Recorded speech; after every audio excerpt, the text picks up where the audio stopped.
Did you know that two of the four known fundamental interactions of nature, electromagnetism and the weak interaction, are actually two different aspects of the same force? Welcome to a journey into the fascinating world of particle physics, where we'll dive into the concept known as the electroweak interaction.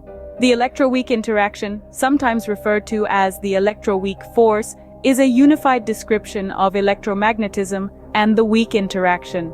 Although they appear to be very different forces at the lower energy levels we experience in our day-to-day lives, they are modeled as two sides of the same coin in the realm of particle physics. Imagine a temperature so high, approximately 1,000 billion Kelvin, that the electromagnetic force and the weak force merge into a combined electroweak force.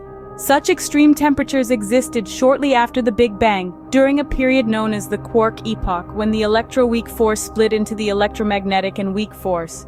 The unification of these forces was not merely a theoretical exercise.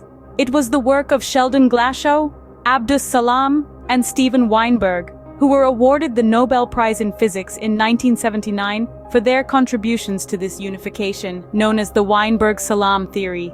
Their theory was experimentally validated in two stages, with the discovery of neutral currents in neutrino scattering in 1973, followed by the discovery of the W and Z gauge bosons in 1983. As we delve deeper into the concept of the electroweak interaction, it's important to understand how the unification of these forces came about.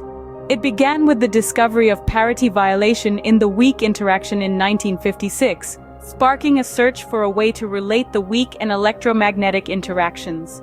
Sheldon Glashow, building on the work of his doctoral advisor Julian Schwinger, introduced two different symmetries and combined them such that their overall symmetry was unbroken. This did not yield a renormalizable theory, but it predicted a new particle, the Z boson.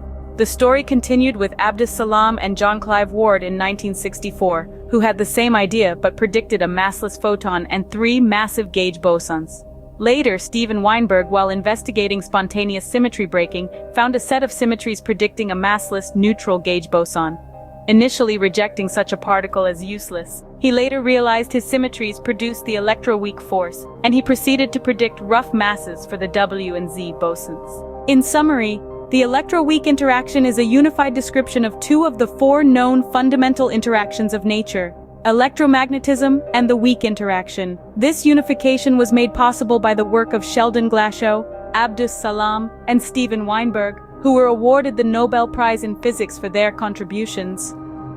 The existence of the electroweak interactions was experimentally established, and the concept has been a cornerstone in our understanding of particle physics ever since.